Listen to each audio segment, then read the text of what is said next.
Good morning class. आइए आज हम अल्फ़ाबेट वाई बनाना सीखेंगे।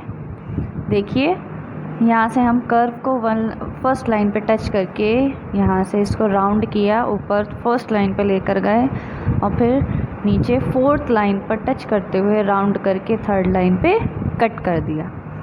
एक बार फिर से देखिए, ये हमने यहाँ से राउंड किया जैसे यू फॉर अम्ब्रेला बनता है, बिल्कुल उसी तरीके से। फिर नीचे लेकर गए हम फोर्थ लाइन पर, राउंड किया और यहाँ से क्रॉस कर दिया। आइए एक बार फिर बनाकर देखते हैं। ये यहाँ से हमने राउंड किया यू फॉर अम्ब्रेला की तरह और फिर नीचे फोर्थ लाइन पर ले जाकर यहाँ से क्रॉस कर दिया। एक बार फिर से देखिए, यू फॉर अम्ब्रेला की तरह बनाया, फिर नीचे लेकर गए और यहाँ से क्रॉस कर दिया। ये हमारा क्या बन गया? Y for yoga.